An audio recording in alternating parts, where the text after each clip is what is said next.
નમસ્કાર બાળમિત્રો, કેમ છો? મજામાં ને? ધોરણ 3 વિષય આસપાસ ભણીશું. આજે આપણે ધોરણ 3માં વિષય આસપાસ પાઠ 7 અનોખો સંવાદ ભણીશું. તેમાં છે પાઠ્યપુસ્તક પેજ નંબર 49. તો બાળમિત્રો, પાઠ્યપુસ્તકમાં પેજ નંબર 49માં આપણે ભણીશું. આ જૂલી છે. આ કોણ છે બાળમિત્રો? જૂલી છે. હજી ગઈકાલે જ તેની નાની બહેનનો જન્મ થયો છે. તે ઘણી ખુશ છે. તેનો ચહેરો કેવો હશે? ગઈકાલે એની નાની બહેનનો જન્મ થયો હતો.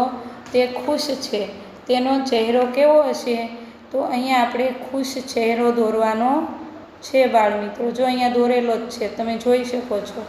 તો આ રીતે તમારે ખુશ ચહેરો અહીંયા દોરવાનો છે. અહીંયા દોરેલો છે ને, એ પ્રમાણે ખુશ ચિત્ર દોરવાનું. આ ઋત્વાની માતા છે. આજે ઋત્વા રસોડામાં અથાણાની બરણી લેવા ગઈ. બરણી નીચે પડી ગઈ અને તૂટી ગઈ. તેની માતાના ચહેરા પરનો હાવભાવ કેવો હશે?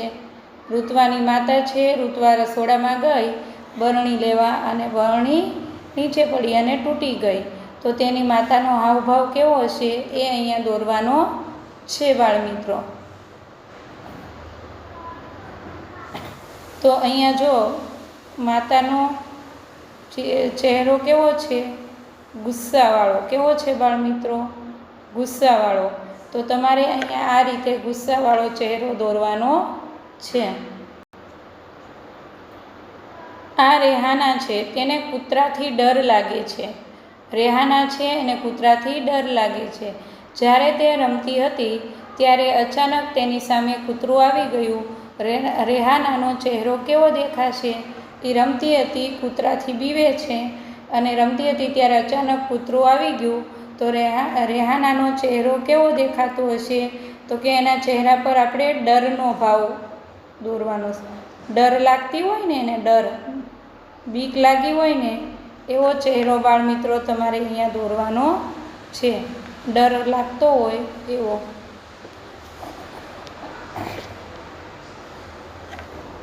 તો અહીંયા તમારે ડર એવા હાવભાવ ચહેરાના દોરવાના છે. ઘરે કોઈના ચહેરા તરફ જોઈ આપણે કહી શકીએ કે તે માણસ ખુશ છે, દુઃખી છે કે ગુસ્સામાં છે.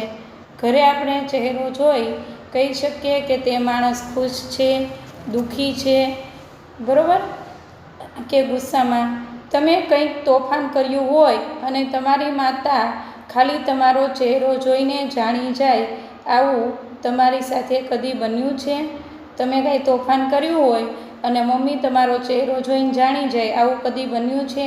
આપણે નૃત્ય દ્વારા પણ વાતો કરી શકીએ છીએ. નૃત્યમાં હાથ અને ચહેરા વડે લાગણીઓ પહોંચાડવામાં આવે છે. તેને મુદ્રા અને ભાવ કહેવામાં આવે છે. નૃત્યમાં હાથ અને ચહેરા વડે લાગણીઓ પહોંચાડવામાં આવે છે. તેને મુદ્રા અને ભાવ કહેવામાં આવે છે. જુઓ અને આ મુદ્રા કરો. નૃત્યની થોડી વધુ મુદ્રાઓ શીખો અને બતાવો. જુઓ અને આ મુદ્રાઓ કરો. નૃત્યની થોડી વધુ મુદ્રાઓ શીખો અને બતાવો. તો પેલું ચિત્ર છે એમાં આ રીતે મુદ્રા કરેલી છે બાળમિત્રો. જુઓ આ રીતે. બીજું ચિત્ર છે એમાં આ રીતે મુદ્રા કરેલી છે. આ રીતે, આ રીતે. ત્રીજું ચિત્ર છે એમાં આ રીતે મુદ્રા કરેલી છે. આ રીતે. ત્રીજું ચિત્ર છે બાળમિત્રો, એમાં આ રીતે મુદ્રાઓ કરેલી છે. તો આવી મુદ્રા કરવાની તમારે ટ્રાય કરવાની. ચોથું ચિત્ર છે એમાં આવી મુદ્રા કરેલી છે. આ રીતે. તો આ રીતે આપણે મુદ્રા કરીશું બાળમિત્રો.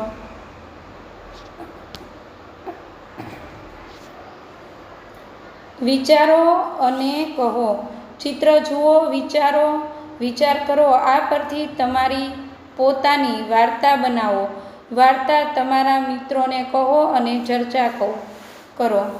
આ ચિત્ર જોવાનું છે. આ પરથી તમારી પોતાની વાર્તા બનાવવાની છે અને મિત્રો સાથે ચર્ચા કરવાની છે. ચલો વાર્તા આપણે બનાવીએ. એક ખિસકોલી હતી. ગામના પાદરે આવેલા એક ઝાડ પર તે રહેતી હતી. આ ખિસકોલી છે, ગામના પાદરે ઝાડ આવ્યું ત્યાં રહેતી હતી. તે ખૂબ આનંદી અને રમતિયાળ હતી. કેવી હતી? આનંદી અને રમતિયાળ હતી. તેના ઘણા પ્રાણીઓ મિત્રો હતા. તેના ઘણા પ્રાણી શું હતા? મિત્રો. એક દિવસ ખિસકોલીને તેના મિત્રોએ ખીરપૂરી જમાડવાનો વિચાર આવ્યો. એક દિવસ ખિસકોલીને તેના મિત્રોને ખીરપૂરી જમાડવાનો વિચાર આવ્યો. બીજા દિવસે તેણે શું કર્યું? બીજા દિવસે તેણે તેના મિત્રોને ખીરપૂરી જમવાનું આમંત્રણ આપ્યું. પછી ઘરે આવી સૌપ્રથમ તેને કડાઈમાં પૂરી તળી. ચિત્રમાં જો કડાઈમાં પૂરી તળતા બતાવે. જમવાનું આમંત્રણ આપ્યું, ઘરે આવી એને કડાઈમાં પૂરી તળી. બીજું, પૂરી બની ગયા પછી તેણે ચૂલા પર ખીર તૈયાર કરી. બંને રસોઈ તૈયાર થઈ એટલામાં તો મિત્રો હોશે હોશે જમવા આવી પહોંચ્યા. મિત્રોમાં કાબર, કાગડો, માખી. પૂરી બની ગયા પછી તેણે ચૂલા પર ખીર તૈયાર કરી. ચિત્રમાં જો ચૂલો બતાવ્યો ખુલ્લા ભાગમાં અને ખીર બને છે. એટલામાં તો મિત્રો હોશે હોશે જમવા આવી પહોંચ્યા. મિત્રોમાં કાબર, કાગડો, માખી અને ઉંદર વગેરે પ્રાણીઓ હતા. ખિસકોલીએ તેના બધા ભાઈબંધ પ્રાણીઓને ભરપેટ ખીર અને પૂરી ખવડાવી. બધાએ ખિસકોલીના આભાર માન્યો. એને બધા ભાઈબંધોને ભરપેટ ખીરપૂરી ખવડાવ્યા અને બધાએ ખિસકોલીનો આભાર માન્યો. બાળમિત્રો, તો અહીંયા આપણે આ 7 પાઠ છે એ અહીંયા પૂર્ણ થાય. અસ્તુ. જય